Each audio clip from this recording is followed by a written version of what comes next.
চিত্তরঞ্জন দাশদার ছেলে বম্বলদাকে একটি পত্র লিখেছিলেন। প্রিয় ভম্বল, সেই পত্রটির মূল কথা ছিল যে তুমি তোমার বাবাকে হারিয়েছো, তার মানে তোমাকে ভেঙে পড়লে চলবে না। তোমাকে এখন বলতে হবে, ভাবতে হবে যে ভারত আমার মাতা, ভারত আমার পিতা, এই ভারতবাসী আমার ভাই বোন। সমস্ত দায়িত্ব তুমি তোমার কাঁধে নাও এবং তুমি এই পরম পিতাকে নিয়ে চলো, পরম পিতাকে তুমি আশ্রয় করে চলো। আসলে চিন্তা খুশি ছিলাম, পাইলাম না, আপনাদেরকে আমি পরে শোনাতে চাচ্ছিলাম। ঠাকুর এত স্নেহ, এত দরদ ভরা লেখনী, এত দরদ দিয়ে পরম পিতা বঙ্গবন্ধুকে চিঠি লিখলেন। আমি কথাটি কেন বলে শুরু করছি, তার কারণটা হলো যে দেখুন, ঠাকুর অনেকেই চিঠি লিখেছেন, নিজের ভাইকে লিখেছেন, আমেরিকার যে ভক্ত তাদেরকে লিখেছেন, অনেক সময় লিখেছেন। আমি দেখছি যে বিশ্ব পিতা, যিনি বিশ্ব ব্রহ্মাণ্ডের মালিক, এই বিশ্বের ত্রাণকর্তা, বিশ্বের সৃষ্টিকর্তা, যেভাবেই তাকে বলি না কেন, কোনো ভাষায় তো আর তাকে বলা যাবে না, তাকে আখ্যায়িত করা যাবে না ঠাকুরকে।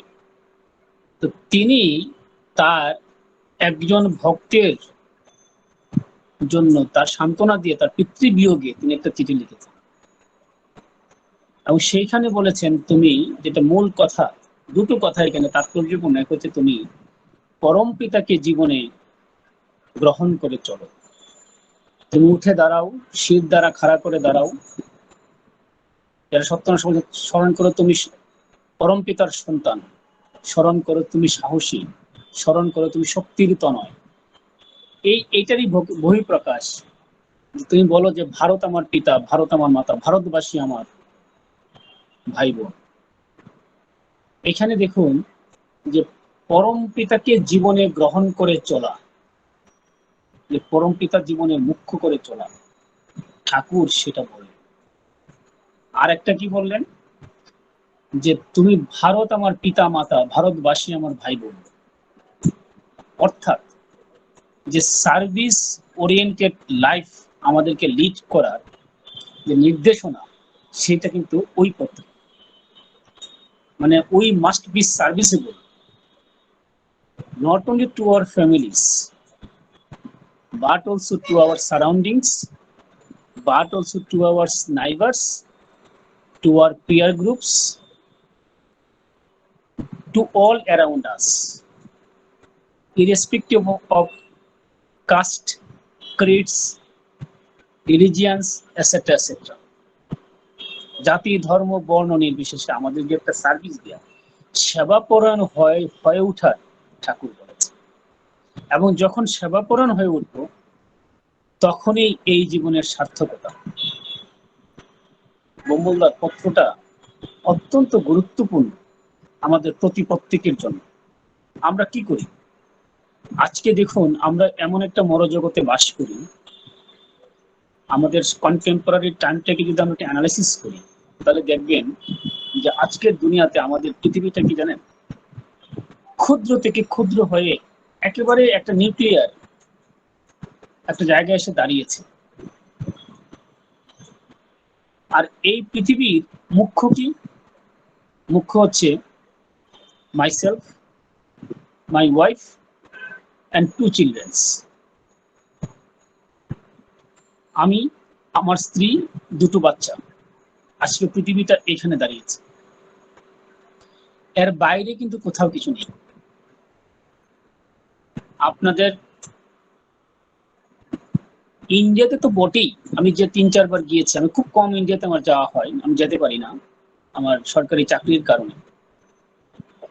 তো এখন যে কয়বার মানে মানে ইন্ডিয়া তো বটে, আপনি দেখবেন যে আজকে এই আমি, আমার স্ত্রী আর দুটো ছেলে মেয়ে, এর বাইরে কোনো যে পৃথিবীর জগৎ আছে কারোর জন্য কিছু করার জন্য যে আমি আসছি, আমাকে যে মানে to sacrifice our lives, to sacrifice our time, to sacrifice our vital moment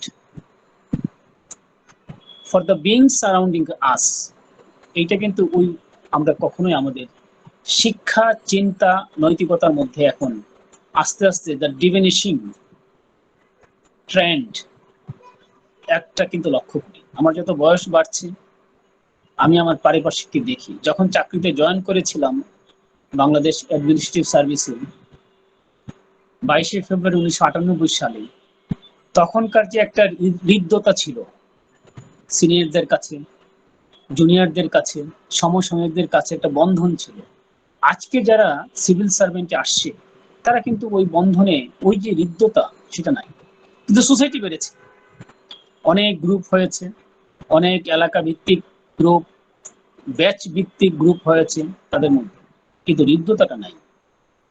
কারণ আজকের নৈতিকতা শিক্ষা স্কুল, কলেজ, পরিবার তা দিতে ব্যর্থ হচ্ছে। The families, the schools, the college have failed to provide the education of ethics, education of serviceable mentality, to build the mentality to prepare oneself to serve the nation, to serve others, that my life is for others. এটা কিন্তু আজকে ব্যর্থ। কিন্তু পরম পিতা বোম্বলদাকে সেই সময় বললেন যে ভারত আমার পিতা, মানে you must stand for others. The inner meaning of the letter is the two meanings. The one is you must stand for others, you must live for others. On the other hand, the most important one is you must guide your life by keeping the ideal before you all the moment, at every step, at every moment. So that is very important. আইডিয়ালকে সামনে রেখে চলা। ঠাকুরকে প্রশ্ন করেছে হাউজার মেন্দা যে আধ্যাত্মিকতার প্রয়োজনটা কি। হাউজার মেন্দা, তিনি প্রশ্ন করেছেন, he asked the question, Thakur, what is the necessity of spirituality? Thakur responded যে to keep an ideal in your life constant. আইডিয়ালকে জীবনে গ্রহণ করে চলাই হচ্ছে স্পিরিচুয়ালিটির মূল মন্ত্র। আজকে আমাদের মূল মন্ত্রটা কি দাঁড়িয়েছে জানেন? How far we have become deviated from this, the universal truth that Thakur presented us. We forgot, but Thakur kept it again and presented us to remind us that this is very important for human life. আজকে দেখেন যে আইডিয়ালকে কিন্তু আমরা মানি না, যে আইডিয়ালকে মানি, that ideal remains in the sky. আজকে সেই আইডিয়ালকে মানি যে আইডিয়াল আকাশে বাস করে। আজ যদি ঠাকুরের দেখুন, I should and I must say one thing, that is my realization. It's up to you whether you will accept it or reject it, but my realization is, look, আচ্ছা ঠাকুরকে যদি দেখি আমি শিবচরণ চক্রবর্তীর ছেলে, শিবচরণ চক্রবর্তীর তনয় মনমোহনী নন্দন, খুবই ভেরি সিম্পল। এখন হি স্টার্টেড, দেখুন ঠাকুরের হাজার হাজার বাণী, thousands of versus, more than hundreds books, lot of guidelines, তাই না? এবং ইন রিটেন সেটা তাকে দিয়ে গেছে। কিন্তু এই যে মানে কারো জীবনের একার পক্ষে সেটা, এই জীবনে ঠাকুরের যে দেয়া আমাদের জন্য যে অমৃত নিঃসন্দি যে বাণী বলি, আলোচনা বলি, নির্দেশনা বলি, যেভাবেই আমরা তা আখ্যায়িত করি না কেন, আজকে দেখব যে ঠাকুর প্রথম, তিনি তো পরম পিতা, ব্রহ্মা বিষ্ণু মহেশ্বর 17তম আমি সব। আমি শ্রীকৃষ্ণ, সেই পরম পুরুষ শ্রীকৃষ্ণ, শ্রীকৃষ্ণের সত্তা সত্য, আমি ঈশ্বর, আমি গোপ, আমি গোপী। আমার আরতি করে চন্দ্র সূর্য তারকা কোটি কোটি অবতার সব আমারই সৃষ্টি, আমারই লীলা, আমারই প্রকট। দেখুন তিনি নিজেকে কেমন ভাবে প্রকাশ করলেন আমাদের কাছে। আজ ভাবা যায় যে পরম পিতা তার স্বরূপ তিনি নিজেকে প্রকাশ করছেন আমাদের কাছে। কখনো কোনো কালে কি হয়েছিল? এবং তিনি he expressed his original form, the universal form, the বিশ্বরূপ। তিনি কিন্তু এবার he presented before all, লুকোচুরি কিছু নাই, there is no hide and seek। তিনি এবার সবার সামনে তা প্রকাশ করলেন, তা তুলে ধরলেন, যা কোনো কালেই তিনি করেননি। দাপর যুগে তিনি দেখিয়েছিলেন তার একমাত্র ভক্ত শ্রীকৃষ্ণকে, এই অর্জুনকে। তাহলে only Arjun so his universal form, তার যে যে বিশ্বরূপ, সেই বিশ্বরূপটা তিনি অর্জুনকে দেখিয়েছিলেন। যে এইবার তিনি তার স্বরূপ, এই যে বিশ্বরূপ স্বরূপ ইন দ্য স্ট্যান্স মোড, তিনি সবাইকে দেখালেন। এখন এই যে বিশ্বপিতা, যিনি পৃথিবীর মাঝে তিনি নিজেকে নিজেই তার স্বরূপ বর্ণনা করলেন। এখানে আজানের এত শব্দ হয়, তিনি স্বরূপ প্রকাশ করলেন। এখন ঠাকুরের যদি জীবনটা আমরা দেখি, তাহলে আমরা কি দেখতে পাই? এই যে ঠাকুর তিনি যে তিনি যা মানে ফ্রম হোয়ার হি স্টার্টেড, ঠাকুর 22 বছরের ছোট্ট একটি বালক, তিনি তার এই যে ঠাকুরত্ব, তার সবকিছু ঠাকুরত্ব না ঠিক, তার সব কিছুতে প্রকাশ করলেন। তার প্রথম প্রকাশ হচ্ছে যে ভারতের অবনতি তখন থেকে শুরু হয়েছে যখন থেকে ভারতবাসীর কাছে অমূর্ত ভগবান অসীম হয়ে উঠেছে, তাই নয় কি? এক 22 বছরের একটা ছোট্ট বালক তিনি বলছেন তার প্রথম কথা। তাহলে এই যে অমূর্ত ভগবান, the unseen God has become prominent যখনই হলো, তখনই কিন্তু the deterioration of mankind started, basically the deterioration of oneself, of a particular individual started। কারণ আমি আকাশের ভগবান আমাকে গাইড করে না, আকাশের ভগবান আমার সামনে আমাকে বলে দেন। আমি আজকে 3-4 দিন অসুস্থ, কিন্তু আমার এই সুস্থতার জন্য আমার প্রথম যিনি আমাকে সার্ভ করছেন বা আমাকে প্রতিনিয়ত দেখছেন, তিনি আমার মা। তিনি আমাকে শশা খাওয়াচ্ছেন, এই জল দিচ্ছেন, এই দিচ্ছেন, ডাক্তারের কাছে যা। তাহলে আমার আকাশের ভগবানকে কিন্তু আমি প্রণাম করি ঠিকই, কিন্তু আমার প্রথমে আমাকে যে তিনি আমার জন্য which is betterment for me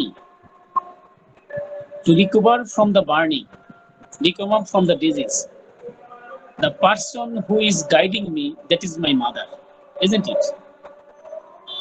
তো দেখবেন যে আমাদের জীবনের জন্য আমাদের যিনি সামনে আছেন, তিনি মা, বাবা, স্কুল কলেজের শিক্ষক আছেন। কিন্তু ঠাকুর বললেন যে যখন আমরা অমূর্ত ভগবানকে জীবনে প্রমিনেন্ট করি, তখনই আমাদের অধঃপতন। এটা ভারতের না, এই ভারত আমি, আপনি, আমাদের প্রত্যেকটা ইন্ডিভিজুয়াল নিয়ে কিন্তু ভারত। ভারত বলতে এখানে কোনো কান্ট্রি বা মাদারল্যান্ড না, আমরা প্রত্যেকেই আমাদের অধঃপতন শুরু। তাহলে হোয়াট ইজ দ্য রেমেডি? ঠাকুর বললেন, accept only those who love him as your own, because all the past prophets are consummated in the divine man of the present। তাদেরকে গ্রহণ করো যারা তাকে গ্রহণ করেছে, কারণ এই বর্তমানের মধ্যেই পূর্ববর্তী মহাপুরুষ বিদ্যমান থাকে, তাই না? তিনি পরের প্যারাতে কিন্তু তার সমাধানটা দিয়ে গিয়েছে। প্রথম বলেছেন the problem, in the next para he mention the solution. সলিউশনটা তাহলে কি হবে? To remove, to escape that deterioration, what will be the way out?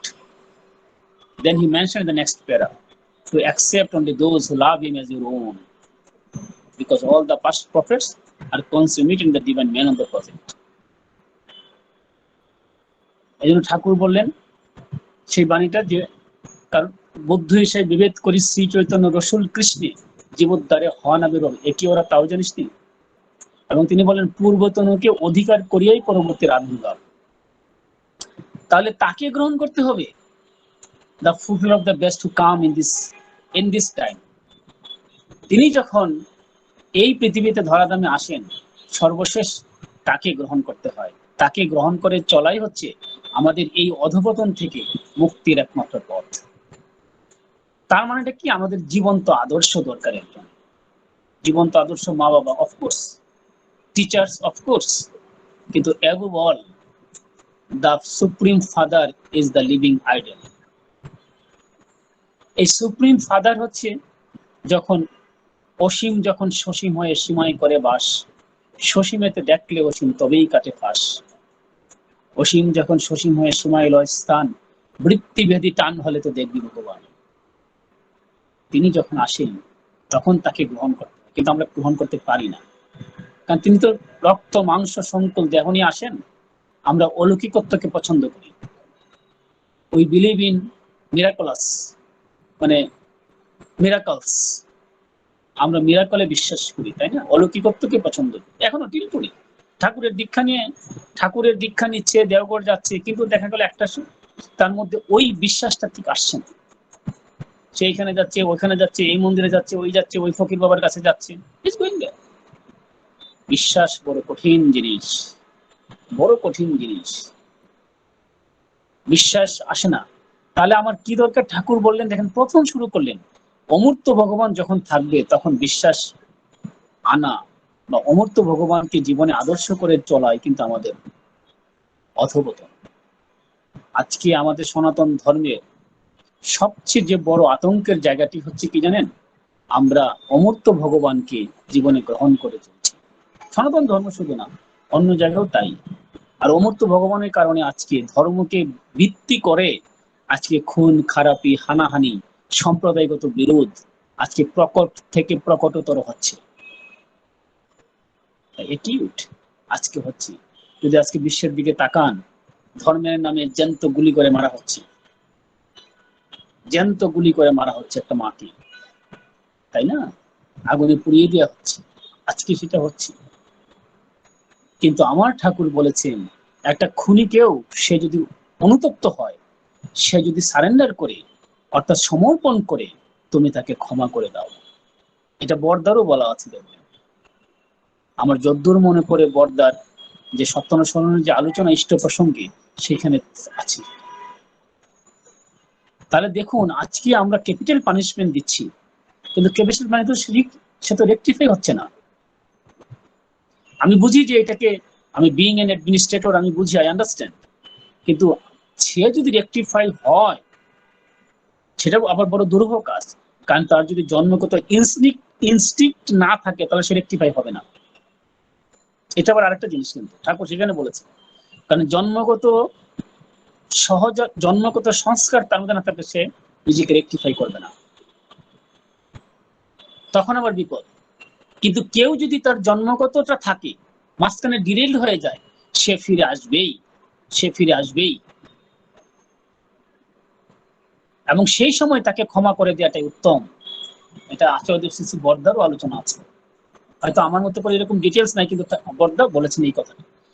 তাহলে দেখুন যে আজকে এই যে মানে আমাদের যে তথাকথিত আমাদের বিধি বিধানগুলো ভালোবাসা এবং আইডিয়ালকে কেন্দ্র করে চলনার সাথে কিন্তু সাংঘর্ষিক, এবং জীবনের বিং এন্ড বিকামিং এর পথে ঠাকুরের কথাগুলোই অমোঘ বাণী জীবনে কেন্দ্র করে চলে। আজ যে কথাটা বলছিলাম যে বম্বলদার সেই চিঠিতে, সেখানে দেখুন তিনি বলেন যে আমাকে আমাকে মানে পরম পিতাকে গ্রহণ, মানে আমাকে গ্রহণ করে চল। অর্থাৎ তুমি প্রথমত হচ্ছে তুমি ভারতকে সার্ভ করবা, সেবা পরায়ণ। যখন সেবা পরায়ণ হই আমরা, মানুষ যত কর্মে থাকে, সেবা পরায়ণটা মানে কি? সেবা পরায়ণটা মানে হচ্ছে the whole Gita, the holy Gita. যদি হোলি গীতাকে আমি একদম একদম নেরু থেকে আরো আরো আরো করে নিয়ে আসি, তাহলে কি দেখবো? আমি পাবো শুধু একটি কথা, কর্ম। অর্জুন তুমি কর্ম করো, কর্ম করো। স্বধর্ম বিগুণ পরধর্মাত সমষ্টিতা স্বভাব নিয়তং কর্ম নাপন্নতি কিলিপেশন। কর্ম করো, স্বধর্ম করো, এবং স্বধর্ম করলে কোনো পাপ হয় না। তুমি ক্ষত্রিয় সন্তান, তোমার যা ক্ষত্রিয়ের যে তোমার কর্ম, তুমি সেই কর্মটা করো, এবং দিনের শেষে অর্জুন প্রভুকে গ্রহণ করে কর্ম করো। তাহলে এই যে আমি যখন ভারত আমার মাতা পিতা, অর্থাৎ আমি সার্ভিস দিব, তাকে সার্ভিসেবল হয়ে যত মানুষ সার্ভিস দিবে তত মানুষ প্রকৃতটাকে প্রকৃততর হয়ে উঠে। মানুষ যত সার্ভিসেবল, দেখবেন যে একটা দুধ বিক্রি করছে, আপনাদের বাসায় বাসায় এসে দুধ দিয়ে যাচ্ছে, খেয়াল করে দেখবেন অনেক রেখেছেন, কিন্তু একটাকে ভালো লেগে যায়, দ্য মিল্কম্যান, আপনার ভালো লেগে যায় কেন? তার ব্যবহারটা, তার কথাটা। আমি যখন ঢাকা ভার্সিটিতে পড়তাম, আমার বাবা তখন চাকরি করতেন নেত্রকোনাতে, উনি ছিলেন হেলথ ইন্সপেক্টর হাসপাতালে। যে পিয়নটা, আমি চিঠি লিখতাম, ওই চিঠিটা, তখন তো টেলিফোন ছিল না, চিঠি, এই চিঠিটা যে পিয়ন নিয়ে যেত, ওটা ছিল আমার মা বাবার কাছে একটা প্রচন্ড রকম আনন্দের বিষয়।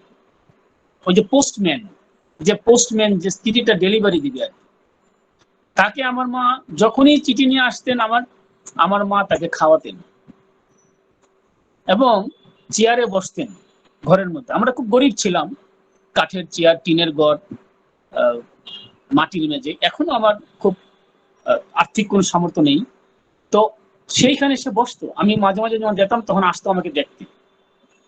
ইউনিভার্সিটি পড়ার ফাঁকে বাসায় গেলেন নেত্রকোনাতে।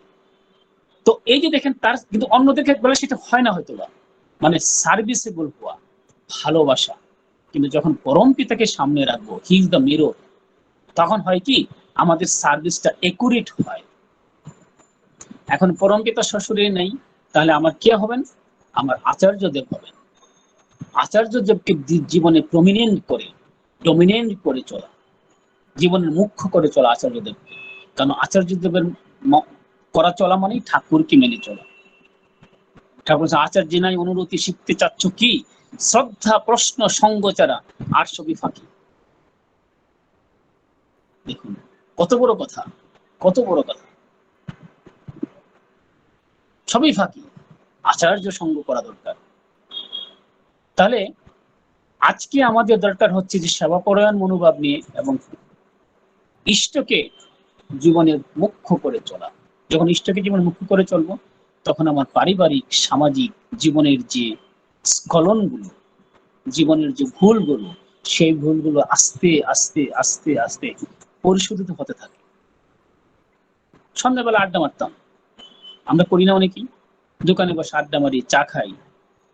একদিন আপনাদেরই একজন ঋত্বিক দেবতা, যিনি অনেকগুলো সৎসঙ্গ চালান, তিনি বলছিলেন যে দাদা কি বলবো, আমি বলে যে দেখুন, সৎসঙ্গে বক্তৃতা দেই, আমার তো আসলে 40-এর পরে লোকজনের প্রতি আমার কোনো লোভ নেই। আজকে যারা 40 বছরের বয়স বসে আছেন, আমার তাদের প্রতি কোনো ইন্টারেস্ট নেই, কারণ তারা 3 কাল গিয়ে 1 কাল থেকেছে। মানে আমি নিজেও 40 ক্রস করে ফেলেছি অনেক আগেই। তো এখন আমাদের কিন্তু আর হওয়ার সুযোগ নেই। আজকে দরকার 5, 6, 7, 8, 10 বছরের বাচ্চাটিকে এই সৎসঙ্গে উপস্থিত করার, কিন্তু গিয়ে দেখবেন মা বাবা সেই বাচ্চাটিকে আনে না সৎসঙ্গে। এবং আজকের সৎসঙ্গে আপনারা মিলিয়ে দেখুন, এই যে 1 ঘন্টার জন্য বা আধা ঘন্টার জন্য যে আনা, বাচ্চাটিকে কিন্তু আনে না। বাচ্চাটিকে তারা কি করে, বাচ্চাটিকে বলে যে তার পড়ার ক্ষতি হয়ে যাবে, পড়তে বসিয়ে দেয়। মজার ব্যাপার কি জানেন, সেই বাচ্চা সেই মাকে, সেই বাবাকে বৃদ্ধাশ্রমে পাঠিয়ে দেয়। তখন কান্না করে এসে, আমাকে তো দেখে না। তুমি তো দেখানোর পথ করোনি বাবা। তুমি যদি বাচ্চাটিকে এই আধা ঘন্টা 1 ঘন্টা সৎসঙ্গে আনতে, এবং ওই বাচ্চাটিকে যদি তুমি বছরে 1 বার 2 বার দেও করে আচার্য সকাশে নিয়ে যেতে, আমি গ্যারান্টি দিয়ে বলতে পারি, ওই বাচ্চা কোনোদিন তোমার প্রতি, মা বাবার প্রতি শ্রদ্ধাহীন হতো না। এবং ওই যে মেয়েটি যে পরের ঘরে যায়, সে শুধু স্বামীকে নিয়ে থাকে, শ্বশুর শাশুড়ির সাথে সে অ্যাডজাস্ট করতে পারে না, কারণ তাকে আমরা ওই শিক্ষায় শিক্ষিত করে তুলি না, অথবা সে তার মার কাছ থেকে ওই শিক্ষাটা সে পায় না। খেয়াল করে দেখবেন, মিলিয়ে দেখবেন কথাগুলো আমার। আজকে ওই বাচ্চাদের জন্য সৎসঙ্গ করা দরকার, তাদেরকে আজকে আনা দরকার, এবং তাদেরকে দিয়ে ঠাকুর ভোগ দেওয়ান দুবেলা। এই যে যখন তাকে ঠাকুরের ইষ্টকে মুখ্য করে চলা, বম্বল তাকে যে বললেন আমি মুখ্য করব কিভাবে? আমার কর্মের মাধ্যমে, শুধু কথাই নয়। ঠাকুর বলেন মুখে আছে ব্যবহারে নাই, সেই শিক্ষার মুখে ছাই। মুখে অনেক কথা বললাম, কোনো লাভ নেই তো। আমি মুখে বললাম কিন্তু মাকে প্রণাম করলাম না, এতে কি হবে আমার? তাই না? তাহলে সেই বাচ্চাটিকে দিয়ে আপনি একবেলা ঠাকুর ভোগ দিয়ান, সেই বাচ্চাটি ঠাকুরকে ভালোবাসবে। একদিন চাইবে না, 2 দিন চাইবে না, 3 দিন চাইবে না, দেখবেন এমন একটা সময় আসবে সে বাচ্চাটি ঠাকুরকে ভালোবেসে, ঠাকুর তার প্রাণারাম হয়ে যাচ্ছে, ঠাকুর তার প্রাণন্ত হয়ে যাচ্ছে, যখন সব সময় সে ঠাকুরকে ভাববে। এটা তো অভ্যস্ত করে তুলতে হবে, একদিন বললে তো হবে না। কিন্তু আপনি যখন ছেলেটি উচ্ছন্নে যাবে, মেয়েটি যখন অ্যাডোলেসেন্ট বয়স হবে, 9-10 পড়বে, আপনার পছন্দ হয় না এমন প্রেম করবে একটা, তখন আপনি কি করবেন? ঋত্বিক দেবতার কাছে নিয়ে যাবেন, দাদা জয় গুরু, দাদা বাঁচান, আমার মেয়েটার দীক্ষা দেন। মেয়েটার মতি গতি ঠিক নাই, কি করে না করে, পড়ায় মন বসে না, ছেলেটাই মন বসে না, এই সন্ধ্যার সময় চলে যায়, কথা শুনতে চায় না, একলা ঘরে দরজা বন্ধ করে কি জানি মোবাইল দিয়ে করে সব সময়, দাদা একটু দীক্ষা দেন। কোনো লাভ নাই। এই ঋত্বিক দেবতা কেন, মানে কারোরই কোনো লাভ নাই, কোনো লাভ নাই। কথাগুলো খুব খারাপ শুনতে শোনা যায়। কোন ঋত্বিক দেবতার পক্ষে সম্ভব না ওই ছেলেকে ঠিক করে দেয়া, কারণ আপনি তা করাননি। ঠাকুর বলেন আধুকতার বয়স থেকে করে করিয়ে যা শিখাবি সেই কি হবে মুখ্যম ছেলে, হিসেবে চল নয় প্রস্তাবি। আপনি তো করাননি। যদি ছেলেটি 3 বছরের ছেলেটিকে দিয়ে আপনি, একজন ঋত্বিক দেবতা আসছে, তাকে আপনি 5টা টাকা একটু প্রণামী দেওয়ালেন ওই বাচ্চাটার হাত দিয়ে, অথবা একজন গুরুভাই আসছে, তাকে আপনি 5টা টাকা দিলেন প্রণামী এই ছেলেটির হাত দিয়ে, বলো বাবা প্রণাম করো, ছেলেটি প্রণাম করলো, প্রার্থনাতে আপনি তাকে নিয়ে বসলেন, সে বলল, তাকে একটা বই পড়তে দিলেন, ছোট ছোট 5 বছর বয়সে শতাংশ বাণী পড়লো, তাহলে না সেটা শিক্ষাটা হবে। কিন্তু আপনি সেই সময়টা পার করে দিয়ে, যখন তার রিপুগুলা, তার সবগুলা যখন একটা মেন্টালিটি ফ্রেন্ড হয়ে গিয়েছে, তখন আনলেন ঋত্বিক দেবতার কাছে, দাদা বাঁচান, দাদা বাঁচান, আমার পুলাই এই করে না সেই করে না, বা বাবাদের কাছে নিয়ে গেলেন। কোনো লাভ নাই, কোনো লাভ নাই। লাভ নাই বলবো না, লাভ আছে হয়তো, সেটার সংখ্যা কি জানেন? 1% অথবা লেস দেন 1%। হয়ে উঠে না, কারণ ওই 1% কারা? যাদের জন্মগত ইনস্টিংক্টটা ঠিক থাকে। জন্মগত ইনস্টিংক্ট কার ঠিক বলুন তো, বলতে পারবেন? একজন দেখাবেন যে জন্মগত ইনস্টিংক্ট ঠিক ছিল, সে এমন কোনো কুকাম করেনি, তার জীবদ্দশায় এমন কিছু করেনি, কিন্তু সে একদিন আজকে পৃথিবীর সে নমস্য, আমাদের এই বিশ্ব মানবের কাছে তিনি প্রণম্য, আমরা তাকে প্রণাম করি। কিন্তু তিনি খুন, মানুষকে খুন করা তার কাছে কিছুই ছিল না। সে হচ্ছে দস্যু রত্নাকর। দস্যু রত্নাকর প্রতিদিন মানুষ খুন করত, এবং এহেন কাজ অকাম তিনি করেননি, কিন্তু তিনি ছিলেন একজন মণিপুত্র। তিনি মণিপুত্র ছিলেন, তার মা ছিলেন অত্যন্ত পতিব্রতা, বাবা ছিলেন অত্যন্ত ইষ্টপরায়ণ, তার জন্মগত যে সংস্কারটা তার ঠিক ছিল। আর ঠিক ছিল বলেই একদিন তিনি দেখা পেলেন নারদের, ব্রহ্মার। নারদ আসলেন তার কাছে, তখন বললেন তোমার পাপের ভাগ কি নিবে? কেন নিবে না? আমি মা বাবাকে খাওয়াই, স্ত্রী পুত্রকে খাওয়াই। বললো ঠিক আছে যাও। তিনি বিশ্বাস করেননি যে আমি যাবো আর তোমরা চলে যাবে, ঠিক আছে বেঁধে রেখে যাও। তিনি বেঁধে রেখে গেলেন, জিজ্ঞাসা করলেন বাবা মাকে, স্ত্রী পুত্রকে, কিন্তু বাবা মা স্ত্রী পুত্র বললেন না, তোমার দায়িত্ব পিতা হিসাবে আমাদেরকে খাওয়ানো, মা হিসেবে মাকে খাওয়ানো, স্ত্রী পুত্র ভরণ পোষণ করা, কারণ আমরা এখন বয়োবৃদ্ধ হয়েছি, স্ত্রী নির্ভরশীল, তুমি কোত্থেকে আনবে, এটা তোমার দায়। দেখুন, তার চোখ খুলে গেল, এসে অশ্রু নেত্র চোখে পায়ে পড়লেন যে প্রভু আমার মুক্তির পথ দেখাও। তিনি বললেন যে রাম নাম জপ করো, যেটা বীজ নাম, আমাদের যে কানে কানে বীজ নাম দেয়া হয়।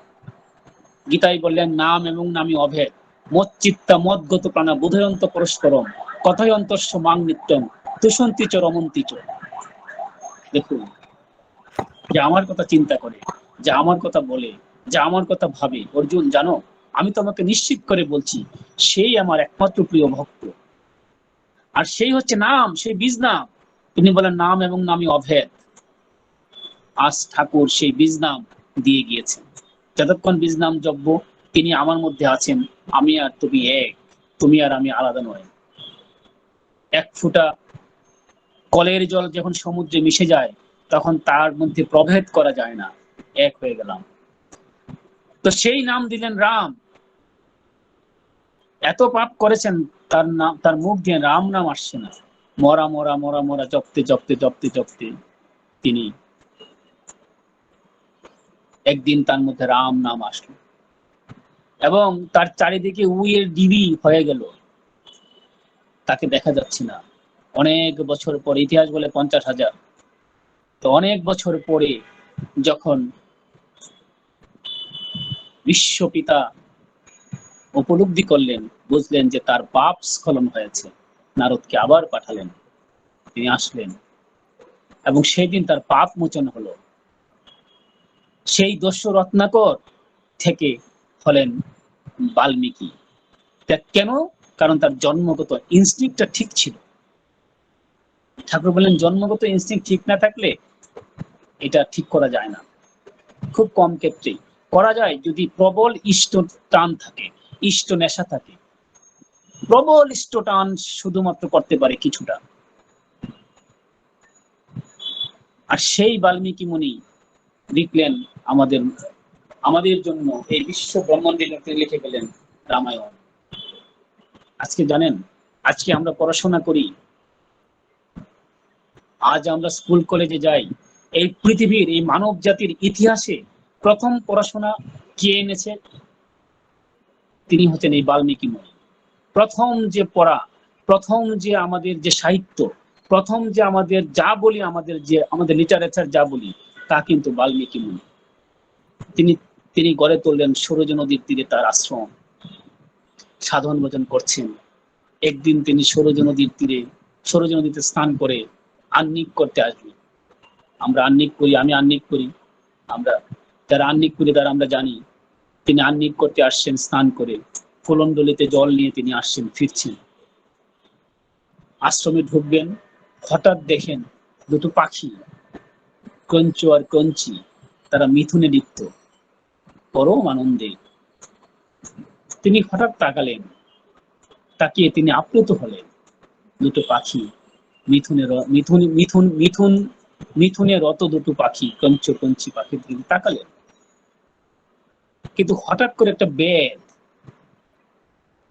মানে শিকারী, তিনি জঙ্গলের অপার থেকে তীর নিক্ষেপ করে একটি পাখিকে মেরে ফেললেন। বাল্মীকি মুনি অসম্ভব কষ্ট পেলেন, তার ব্যথায় বুকটা ভেঙে গেল। একটু আগে যে পাখি দুটো তারা মিথুনে রত, আর সেই পাখির একটিকে মেরে ফেললেন। অন্য পাখিটি তার বুকে আশ্রে পড়ে কান্না করছে। সে আকাশ পাতাল ফাটিয়ে হৃদয় বিদারক কান্না করছে, তার স্ত্রী অথবা তার স্বামীটিকে মেরে ফেলেছে। আহ, একটু আগে তারা কি আনন্দ করছিল, তারা দুজন মেরে ফেলেছে। বাল্মীকি মুনি রুদ্রস্য রত্না করেন, ব্যথায় বুকটা ফেটে যাচ্ছিল, তিনি সহ্য করতে পারছিলেন না। তিনি সহ্য না করতে পেরে তার মুখ থেকে, তার ব্যথা, সেই ব্যথা থেকে হঠাৎ বেরিয়ে গেল মা নিষাদ প্রতিষ্ঠান তমগম শাশ্বতী সমা যৎক্রঞ্চ মিথুনা দেখম বোধি কাম মোহিত। এই পৃথিবীর মানব জাতির প্রথম সাহিত্য বেরোলো দস্যু রত্নাকরের মুখ থেকে, প্রথম সাহিত্য। আজকে যা দেখি সমস্ত মনোজগতের সাহিত্য, ইতিহাস, যা দেখি শিক্ষা, তার প্রথম কিন্তু ওই বাণীটি তার মুখ থেকে বেরোয় গেল। যখন তার মুখ থেকে বেরোলো, তিনি হঠাৎ বাহ্য জ্ঞান শূন্য ছিলেন, তিনি বাহ্য জ্ঞানে ফিরে আসলেন। ফিরে নিজে অবাক হলেন, কি করে তার মুখ থেকে এটা বেরোলো, এই বাণী তার মুখ থেকে কি করে বেরোলো।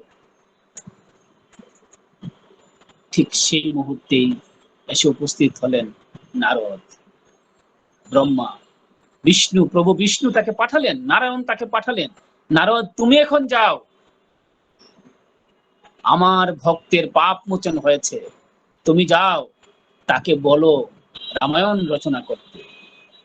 সেই নারদ আসলেন, এসে বললেন তোমার পাপ মোচন হয়েছে, তুমিই রচনা করবে সেই মহাকাব্য, যা সমস্ত বিশ্ব জগৎ, যা থেকে, যার জল থেকে সিক্ত হবে, যা থেকে তারা জীবনের অমোঘ নিঃসন্দি খুঁজে পাবে, তুমিই লিখবে। তিনি বর্ণনা করলেন মুখে, তারপর বাল্মীকি মুনি রচনা করলেন আমাদের রামায়ণ, সে মহাকাব্য।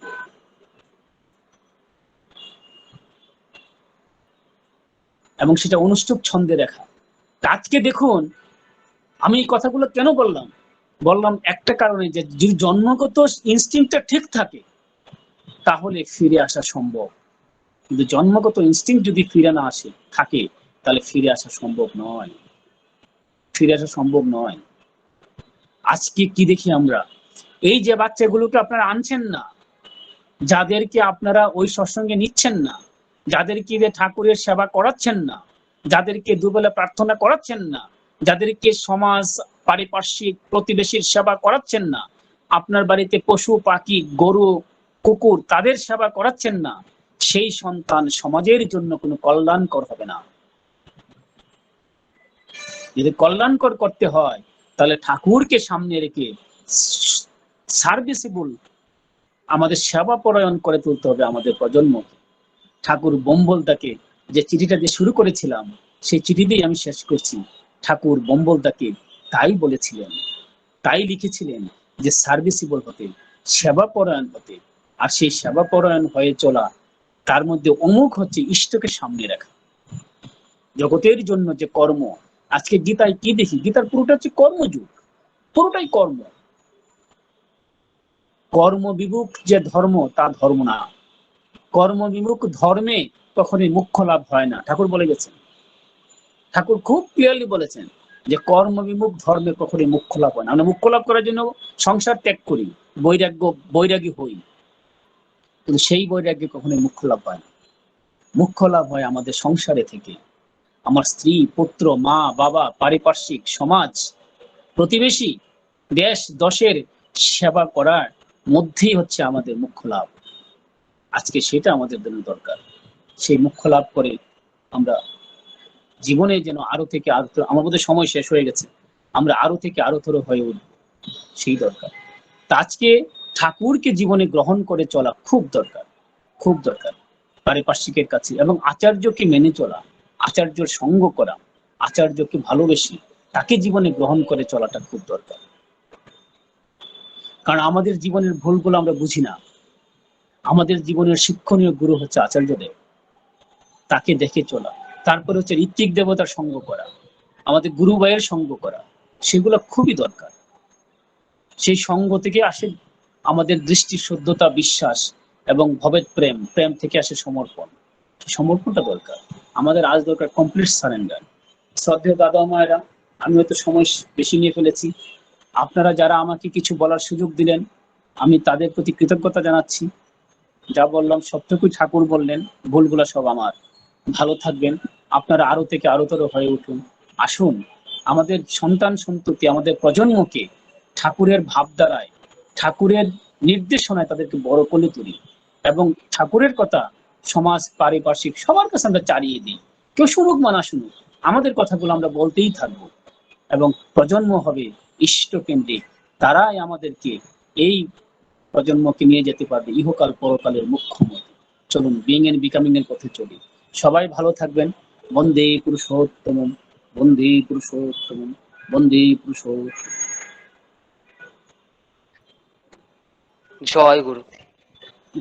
অত্যন্ত সুন্দরভাবে, সহজ সরল ভাবে সমস্ত বিষয়